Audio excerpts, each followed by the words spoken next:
السلام علیکم ورحمۃ اللہ وبرکاتہ۔ ناظرین و سامعین، امید ہے کہ خیریت سے ہوں گے۔ دوستوں، میں آج آپ کی خدمت میں بہت اہم پیغام لے کر حاضر ہوا ہوں۔ دوستوں، پیغام یہ ہے، عالم کا تبلیغی جماعت میں سال لگانا حرام ہے، بالکل حرام ہے۔ ابھی دارالعلوم دیوبند نے بڑا فتویٰ جاری کیا ہے، حرام ہے۔ چلیے جانتے ہیں اس ویڈیو میں کیا ہے، کیا صحیح ہے اور کیا غلط ہے۔ دوستو، جاننے سے پہلے میری ایک درخواست ہے کہ میری اس چینل کو سبسکرائب کر لیجئے گا اور اس ویڈیو کو لائک کر دیجئے گا تاکہ آپ کو ایسی اچھی ویڈیوز اپلوڈ ہوتے ہی ملتی رہے۔ دوستو، کسی نے دارالعلوم دیوبند سے سوال کیا، عالم کا جماعت میں سال لگانا کیسا ہے؟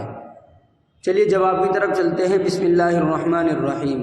عالم کا کام تفسیر و حدیث کی تعلیم اور تدریس امت کی ضروریات کے مختلف فتویٰ نویسی کے ذریعے ان کی رہبری زندگی مختلف شعبوں سے متعلق ان کو مسائل بتانا، لوگوں کے بگڑے ہوئے عقائد کو درست کرنا، فرقہ ضالہ اور فرقہ باطلہ کے حملوں سے اسلام اور مسلمانوں کو بچانا، عبادات، اخلاق اور معاملات میں بگاڑ کی وجہ سے قدم قدم پر ان کی رہنمائی کرنا، طرح طرح کے اٹھنے والے آئے دن کے فتنوں کو دبانا، امت کے گھریلو مسائل، سماجی اور سیاسی مسائل کو دیکھنا اور قرآن اور حدیث کی روشنی میں ان کو ہدایت دینا۔ اس طرح کے بہت سے امور ہیں جو جماعت میں جانے اور سال لگانے سے کہیں زیادہ اہم ہے۔ یہ سب دین کے اہم کام ہیں، لوگ انہیں سمجھتے ہیں کہ یہ دین کا کام نہیں ہے۔ میں تبلیغی جماعت کی دل سے عزت کرتا ہوں، لیکن مدارس کی اہمیت زیادہ ہے۔ جمعیت کی حمایت کرتا ہوں، لیکن مدارس کی جو اہمیت ہے، مدارس کا جو مقام ہے، وہ تمام دین کے شعبوں میں افضل ہے۔ انہیں چھوڑ کر غیر اہم کام میں یعنی جماعت میں سال لگانا عالم کے لیے مناسب نہیں ہے، اچھی طرح سمجھ لیجئے۔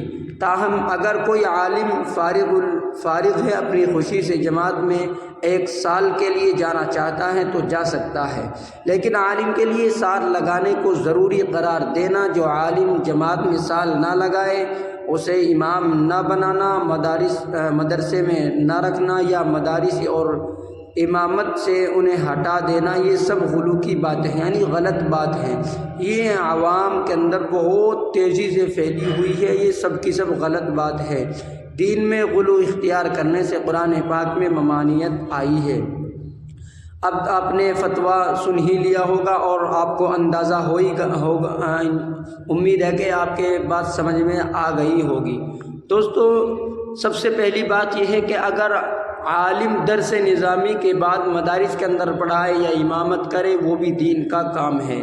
یہ نہ سمجھے کہ صرف اور صرف تبلیغی جماعت میں اگر نکلا تو اسی نے ہی دین کا کام کیا، یہ بالکل غلط ہے۔ اس غلط فہمی کو تبلیغی جماعت والے اپنے اندر سے نکال دے۔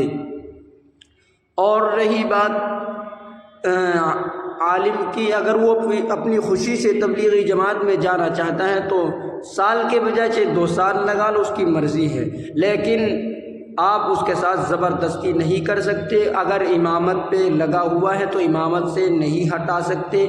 اگر عالم امامت پہ ضرورت ہے تو یہ نہ سوچے کہ ان عالم درس نظامی کے بعد سال نہیں لگائے تو ہم اسے امام نہیں رکھیں گے، ہم اپنے مدارس کے اندر تعلیم نہیں دلوائیں گے، یہ سب غلط بات ہے۔ میں آپ حضرات سے یہی درخواست کرتا ہوں کہ ان چیزوں کو اپنے دماغوں سے نکال دیں، آپس میں محبت اور پیار سے دین کا کام کریں۔ السلام علیکم ورحمۃ اللہ۔